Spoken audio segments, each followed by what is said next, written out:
May always guide us in grace from the Muli, magandang umaga sa lahat. Magandang umaga po, Ginoong Charles. Bago kayo mo po ay pakipulot ng mga kalat sa sahig at pakiayos ng inyong upuan. May lumipat ba sa araw na ito? Magaling, dahil wala. Ngayon, bago natin simulan ng ating talakayan, ay ano muna ang tinalakay natin kanina? Yung kay Sir Jacob, ano ang ating tinalakay? Kabanata? Pamagat? Ngayon, meron tayong bagong tatalakayin. Pero bago yan, meron muna akong kasunduang ibibigay sa inyo. Ito ang salitang regalo. Sa letter R, pakibasa. Respeto. Letter E. Espiritu ng pagtutulungan. Sa letter G. Gustong matuto. Letter A. Aktibo. At sa letter L. Laging handa. At ang panghuli ang letter O. Organisado. Ngayon, kinakailangan natin maging aktibo, laging handa at organisado dahil ngayon tayo ay mamamasko. Ano ba ang ginagawa kapag tayo ay namamasko? Ayan, kumakanta, pumupunta sa iba't ibang bahay. Tapos, kinakailangan natin pumatok sa mga bahay-bahay. Kapag sinabi ko, tao po, ang isisagawin nyo ay? Namasko po. Sige, subukan natin. Tao po! Namasko po. Tama, magaling. Ngayon, kapag tayo ay namamasko, siyempre, kailangan muna natin linisan ang ating bahay. Kaya, para mas mapadali ang ating paglilinis ng bahay, hatiin ko kayo sa dalawang pangkat. Ito ang unang pangkat at ikalawang pangkat. Ngayon, kung mapapansin nyo dito, meron tayong dalawang Santa Claus. Napapansin nyo ba? Ngayon, itong dalawang Santa Claus ay gagalaw kapag kayo ay sasagot. Kapag yung Santa Claus ay umabot dito, makakatanggap kayo ng regalo. Makukuha nyo mamaya. Ngayon, kapag kayo ay sumagot, gagalaw ang Santa Claus. Balik tayo sa paglilinis ng bahay. Di ba kapag tayo ay naglilinis ng bahay, meron tayong mga bagay-bagay na nakikita. Halimbawa, meron tayong nakikita mga larawan. Ngayon, meron tayong nakitang larawan. Kapag nakita nyo ang larawan, maaari nyo itaas inyong kamay kung ano ang nakikita ninyo. At gagalaw yung Santa Claus kung sino bangkat ang sasagot. Nakuha ba?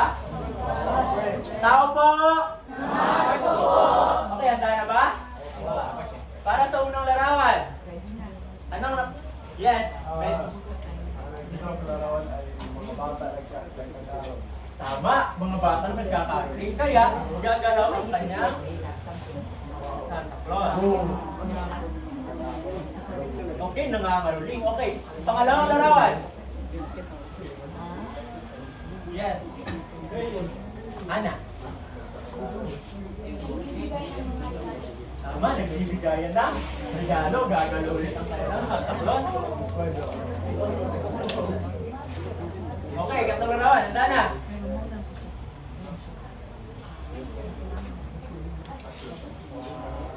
Yes, John Patrick. Nakikita ko sa ito ay isang ito ay mga parol. Tama, mayroong mga parol. Gagalaw ang kanilang Santa Claus. Ngayon, ano ang napapansin ninyo sa larawan? Taas ang kanang kamay para gumalaw ang ating Santa Claus. Yes, Dominic. Nagre-represent na ikaw ng Pasko. Tama, ito ay nagre-represent na ng Kapaskuhan. Kung saan, ito ang ating magiging paksa ngayon. Ito ay ang pakibasa. Maligayang Pasko. Tama, ito ang maligayang Pasko sa Filibusterismo, Kabanata 8. Ngayon, bago tayo mamasko sa iba't ibang bahay, mayroong habilin si Lola sa atin. Ano kaya ang kanyang mga habilin? Ito ay ang ating layunin. Sa letter A, babasahin ang unang pangkat. Sa letter B, babasahin ang ikalawang pangkat. At sa letter C naman, babasahin natin ang sabay-sabay. Okay, unang pangkat, basahin ang unang layunin. Nagtitiyak ang pagkakatotohanan na nakatas sa pamamagitan ng pag-uugnay ng ilang pangyayari sa kasalukuyan. Pangalawang pangkat. May mapapayag ang sulihin paniniwala at pagpapahalaga kaugnay ng mga sasitang At basahin na sabay-sabay. Sa pag-uon ng nilalagay Pasko pagkukumpara sa kasalukuyan. Okay, handa na ba kayong mamasko? Siyempre, Ano nga ulit ang ating paksa? maligayang Pasko.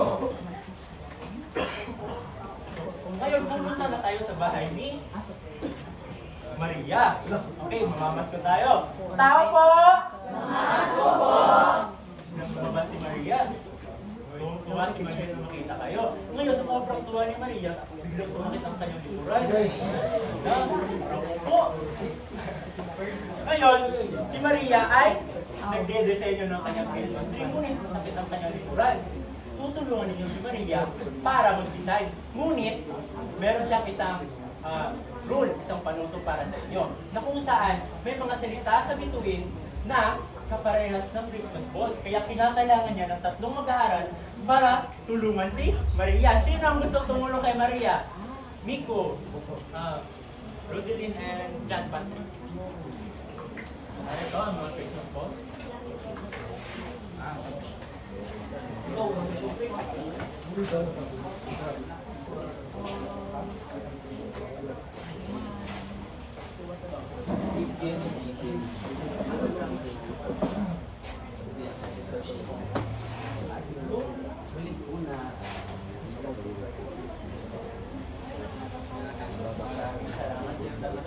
Tama kaya ang kanilang mga kasulatan? Sa ingkong, tama kaya? Kaya, salitang lolo. Ngayon, sino ang makapagbibigay ng pangungusap na merong salitang ingkong? Yes.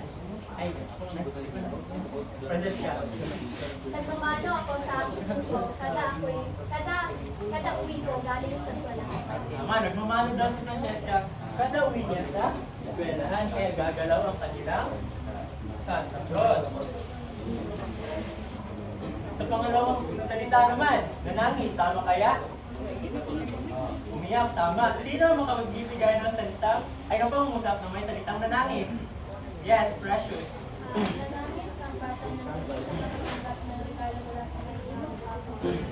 Nanangis daw ang bata nung hindi siya makatanggap ng regalo sa kanyang magulang. Di ba umiyak ang bata? Ngayon, sa panghuli naman, ito ay ang napipi. Sino ang makapagbibigay ng salitang napipi? Ng pangungusap na may salitang napipi? Yes, Ana. Si Mary ay nagpipili. Si Medi daw ay napipi. Ano, bakit hindi ka nakakapagsalita, Medi? Speechless si Medi. Ngayon, tapos na natin tulungan si Aling Maria. Kaya siya ay nagpasalamat. Maraming salamat daw, mga apo. Ano ang inyong sasagot? Walang anuman. Maraming salamat daw, mga apo. Ano ang sasagot? Walang anuman. Ngayon, pumunta naman tayo sa ibang bahay. Ang bahay ni Victorina. Si Victorina ay mahilig sa logic, mga logical. Kaya, pakatukin muna natin ang kanyang bahay. Tao po! Mahilig na daw, hindi na narinig, kaya hindi lumabas si Victorina. Isa pa. Tao po! Wala pa rin lumalabas, kaya dinakita natin ha? Nagit kanyang pintuan. Ngunit, hindi tao ang ating nakita, kundi mga tanong. Ano kaya mga tanong na ito? Okay, pakibasa ng unang tanong. Ano ang nangyari sa kabanata na nangyayari pa din sa kasalukuyan? Ikalawang tanong. Ano ang pangunahing kaisipan ng nangyayari sa kabanata? At ikatlong tanong. Sa iyong sariling pananaw, ano kaya ang hindi pahiwatig ng pagpapakinig ng nabisan? Dahil nga hindi pa natin alam ang mga sagot sa katanungan, ay lumipat muna tayo sa ibang bahay. Sa bahay ni Tandang Selo. Tao po! Pumasok po! Si Tandang Selo. Anong sabi ni Tandang Selo? Pumasok kayo! Tayo ay nagtutuon ng pelikula. Tayo daw, ano? Pelikula, kaya tayo ay pumasok at nanood ng pelikula. Okay, makinig? Naglatinag ako at nagsikap makaipon ng maraming salating upang maisagawa ang aking layon.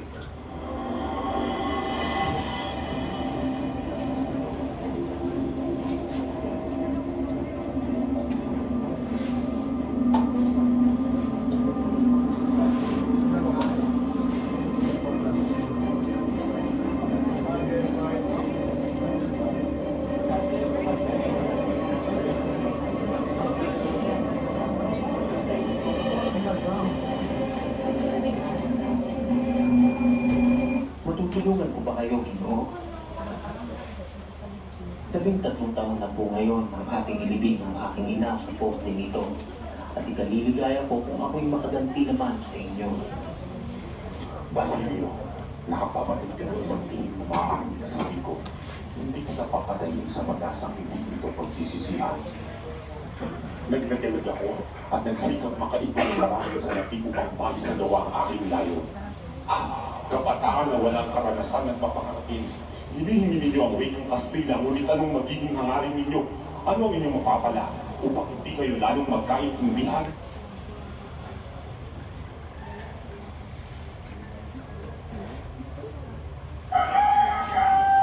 Nang magising si Huling namumugto pa ang kanyang mga mata, ang unang pumasok sa isip niya ay baka sakaling naghimala na makapagpadala ang birhen ng 250 pisong pantubo sa kanyang ama.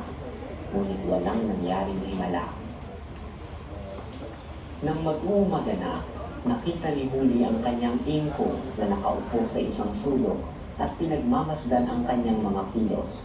Kinuha niya ang kanyang tampipi at nakangiting lumapit sa matanda upang humalik sa kamay nito. Pagdating po ni Ama, pakisabi na ako'y napasok na rin sa kolehiyo.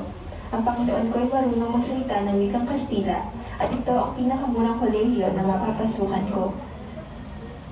Habang nasa daan, napahinto si Huli at nanangis. Mag-isang naiwan si Tandang Selo sa bahay. Pinanood niya ang mga taong nakabihis ng maganda upang magsimba at mamasko. Nang may mga kamag-anak na dumalaw kay Tandang Selo, nagulumihanan siya nang hindi siya makabigkas ng isang salita. Walang maibukang pangungusap sa kanyang mga labi, kundi mga impit na ungol lamang. Nagkagulo ang mga panauhing kamag-anak dahil sa nangyari kay Tandang Selo.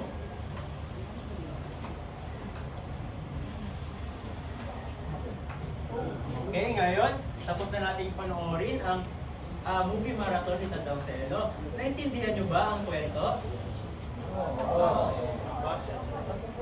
Ano nga ulit ang unang nangyari sa kwento?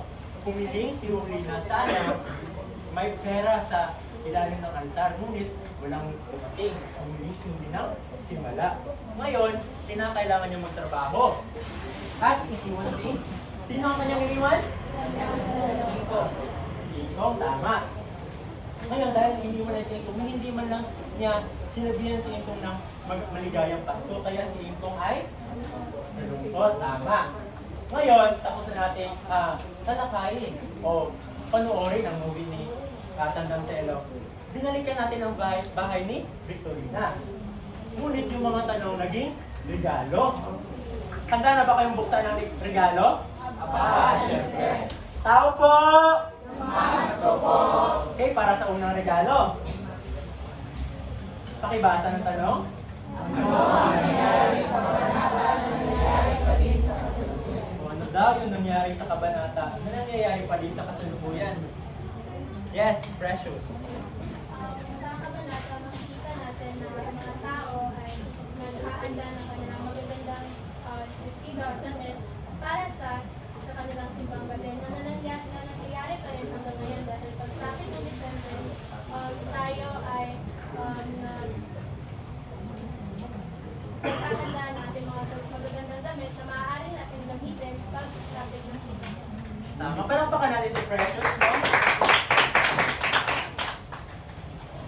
Ang nangyayari sa kabanata ay nangyayari pa din sa kasalukuyan ay ang pagse-celebrate o pag-celebrate natin sa Pasko. No? Tayo mga Pilipino talaga, sinasabi nila na iba talaga ang Pasko sa Pinas. Yun yung sinasabi nila. Okay, may iba pa ba ang gusto sumagot sa unang tanong? Yes, Courtney.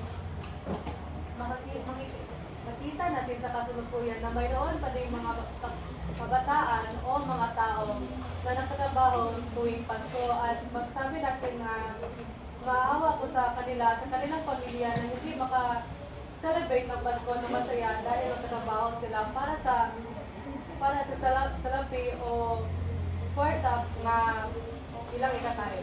Palakpakan natin si Courtney, no? Kapag sinasabi natin Pasko, ay hindi lahat ng tao sa Pasko kapag nagpapasko ay masaya. Mayroong nagtatrabaho kahit Pasko, may nagsasakripisyo kahit Pasko. Kagaya ni Yuli, di ba? Nagtatrabaho si Yuli, umalis siya sa kanilang bahay para magtrabaho. Ngayon, para sa ikalawang regalo, handa na ba kayo? Pakibasa ng tanong. Ano daw yung kaisipang namayani sa kabanata? May hinuha ba kayo kung ano ang... Yes, Francesca. Ang pangunahing kaisipan na namayani sa kabanatang ito ay ang espiritu ng Pasko or ang himala. Dahil ang ipinakita sa kabanata ay nagsisimba ang mga tauhan dito dahil sila ay naghahangad ng himala pagkatapos ng siyam na araw ng simbang gabi. Kaya naghahangad sila ng Maraming salamat, Francesca. Palakpakan natin si Francesca, no? Ang pangunahing kaisipan na namayani sa kabanata ay pag paniniwala natin sa himala. Kagaya natin mga Pilipino, kahit sinong tao. Kayo, naniniwala ba kayo sa himala? Sino ang naniniwala dito sa himala? Kagaya ni Huli, naniniwala din siya sa himala dahil dalawa yung kahilingan actually ni Huli. Una, hindi na sana sumikat ang araw kasi pagod na sa langit. Pangalawa, sana magkaroon ng 50 pesos sa ilalim ng altar. Ngunit, ano ang dumating sa ilalim ng altar? Liham galing sa kanyang ama na kung saan nangangailangan niya ng 500 peso. Kaya, sa panghuling regalo naman, handa na ba kayo? Pakibasa ng tanong.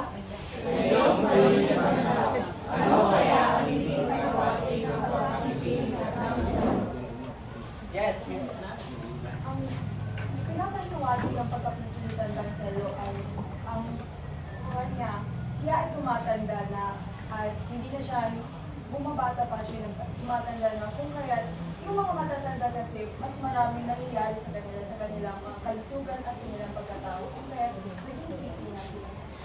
maraming salamat. Dito palakpakan natin si Nico.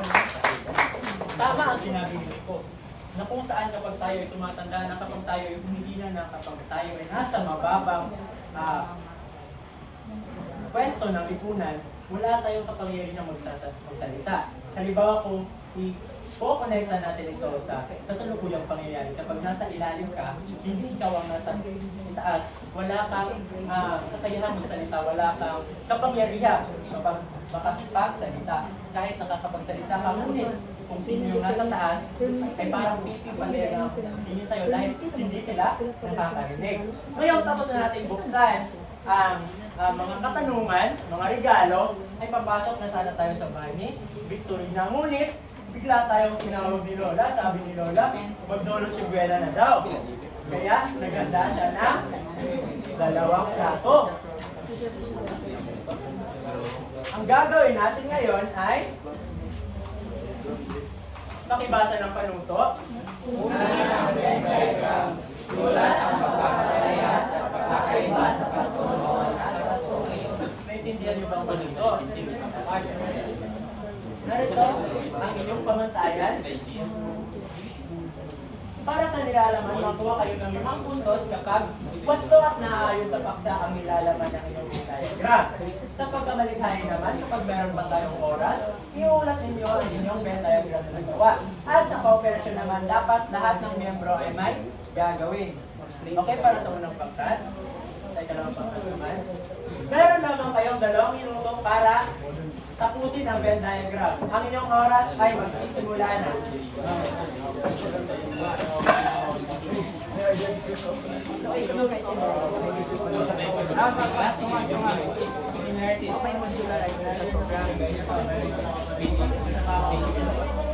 Sila kayo na isa ba? Wala ang naanan nila. Mas may kailangan siya sa iba. Hinahan lamang ang boses, tayo ay sumasagot.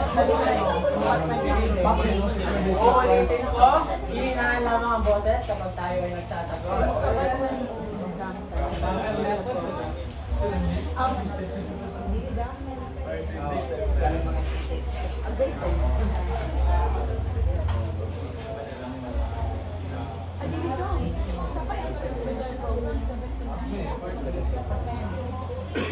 Isang minuto na lamang ang natitira.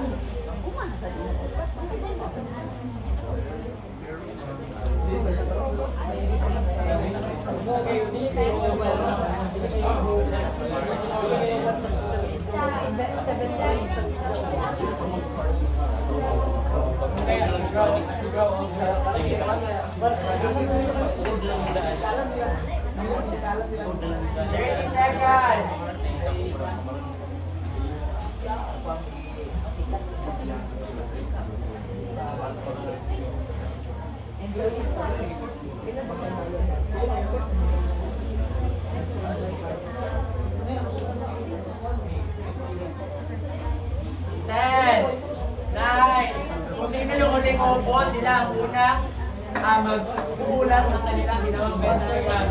7, 6, 5, 4, 3, 2, 1. Handa na bang lahat? Tao po! Okay, simulan natin sa unang bangka. Handa na ba kayo? Sige, maaari nyo na simulan.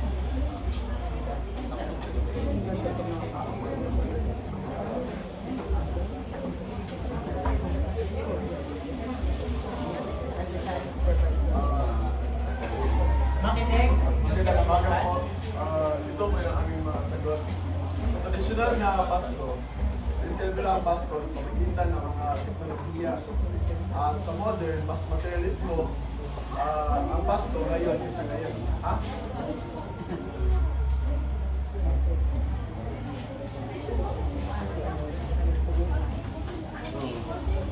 So, ang tradisyonal na Christmas ay nagsiselebra ang sa Diyos natin, si Jesus. At yung modern, mas materialismo, ang Pasko ngayon isa ngayon. Sa noon, mas marami pang mga regalo at mas focus pa sa pera at mga bagay. At ano pa, mas mahirap maramdaman ang Pasko tungkol sa mga gadget at teknolohiya. Wala ng connection sa pamilya. Mas maliit ang connection sa pamilya at mga kaibigan. Ang mga seminarity ay sila dalawa ay celebration sa pag-anak sa Kristo. Parehas na araw. Dito lang pa natin ang unang bangka. So yung modern daw ay sineselebrate natin sa pamamagitan ng teknolohiya kasi marami na tayong teknolohiya ngayon, maaari na tayong mag-celebrate ng Pasko gamit ang iba't ibang teknolohiya. Sa traditional naman ay nakapokus siya sa mga materyales at sa simbahan din daw. Magkakaparehas ay sineselebrate naman sa parehong araw. Okay, kalawang tongkat, handa na ba kayo? Tao po! Okay, kalawang pangkat. Sino ang mag-uulat?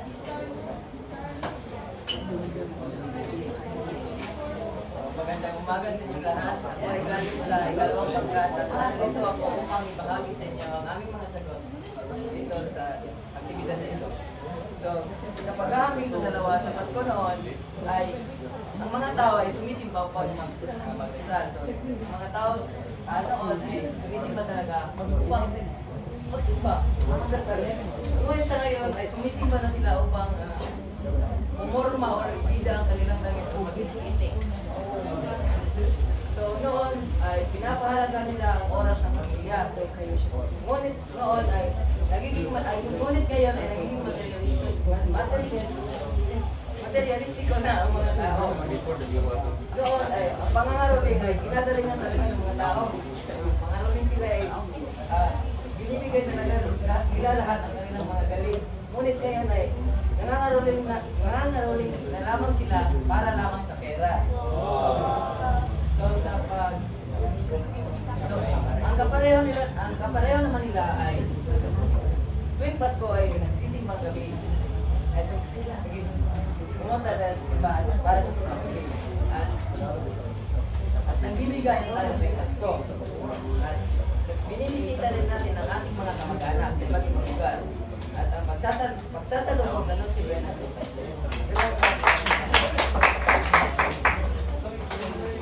maraming salamat. Ikalawang pangkat. Ngayon, para naman sa inyong mga puntos, ang unang pangkat ay makakuha ng 15 puntos. Palakpakan natin ang unang pangkat. Para naman sa ikalawang pangkat, ay makakuha rin sila ng 15 puntos. Palakpakan natin ang ikalawang pangkat.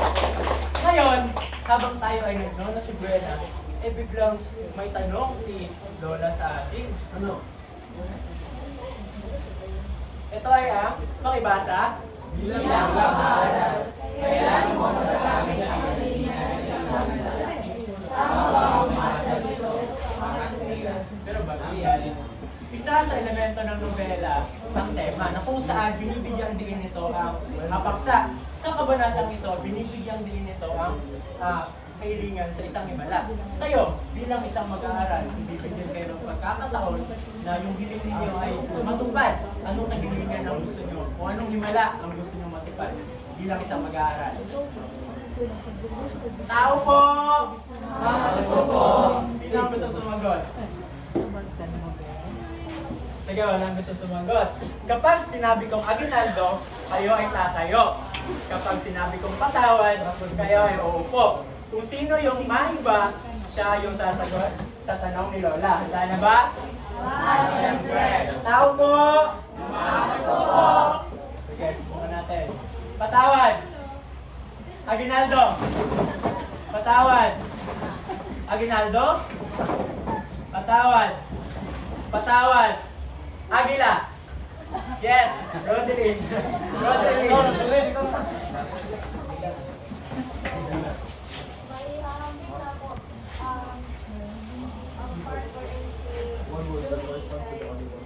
Naghihintay siya ng isang lumala na magkakaroon siya ng pera at may mga people na bilang isang mag-aaral na hindi lang basta-basta na hinihintay lang ako hihiling lang ako at darating na ito kailangan ko ito kailangan ko ng mag-work, sumikap, in order to achieve that. Maraming salamat, Roderick. Parapakan natin si Roderick, no? May gusto pa ba sumagot para gumalaw ang kanilang Santa Claus? Yes, John Patrick. Magagamit ay bilang mag-aaral, magagamit ito sa tuwing sa mga pagsusulit. Hihiling ako ng isang himala upang ako ay pumasa. Salamat, John Patrick. Bilang isang mag-aaral, kinakailangan talaga natin magsusikap. Hindi lang tayo aasa sa isang himala o aasa sa isang kahilingan. Kagaya natin mga Pilipino, no? Kahit binabahan na tayo, kahit kung ano man yung unos ang dumaan sa ating buhay, ang Pilipino talaga ay mataas ng kanilang resiliency o pagbangon kahit natumba na. Ngayon, habang nagkikwento tayo ay sobrang dami natin. Hindi tayo maisa-isa ni Lola. Kaya si Lola ay naghanda na listahan ng mga tanong na sasagutan ninyo. Handa na ba kayo? Okay, narito ang mga tanong ni Lola na sasagutan ninyo. Meron naman kayo 2 minuto para sa sagutan.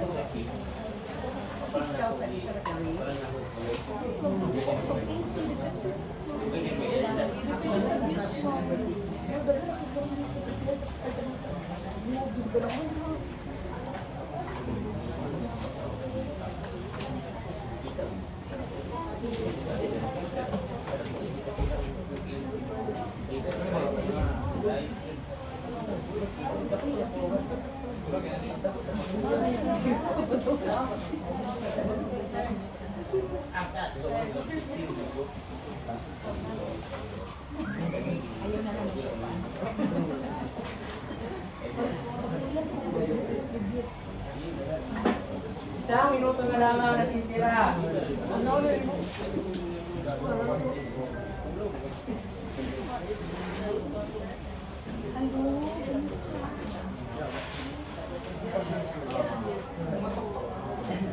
Tapos na ba? Tapos na?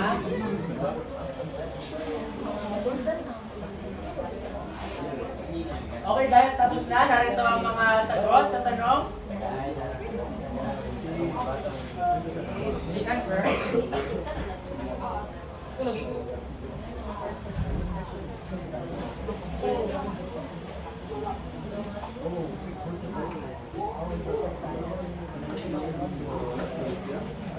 Tapos na bang bastuhan ang inyong mga papel?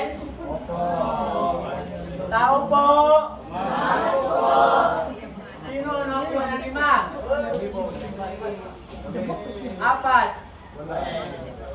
Tatlo? Okay, nakakuha kayo ng 5 lahat. Magaling. Pakikollect. Maraming salamat.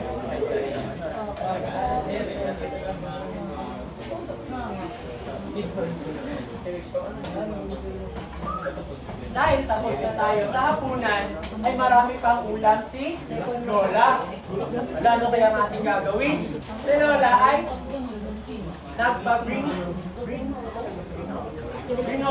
sa atin. Ano kaya ang ating dadalhin? Ito ay ang ating takdang aralin. Pakibasa ng panuto. Gumawa ng isang sanaysay na nagpapakita sa kahalagahan ng paniniwala at pag-asa. Isulat ito sa long bond paper. Para sa inyong pagmatayan, lumakuha kayo ng ilang punto sa nilalaman ng pagpasto at ako na ang inyong sanaysay na nagawa. Sa gramatika at saybay naman, naliligtas kapag pasto yung gramatika at saybay sa bawat pangungsa. At sa malinisan ay walang, ay malinis at walang bura ang inyong mga sanaysay. Ngayon, naintindihan niyo ba ang ating takdang aralin? Wala na ba kayong mga tanong tungkol sa ating paksa? Kung gayon, isang padyak, isang padyak, isang palakpak. Kaya palakpak ka rin nyo yung mga sarili. Wala na kayong mga tanong? Yun lang at maraming salamat. Alam sa lahat? Alam sa lahat.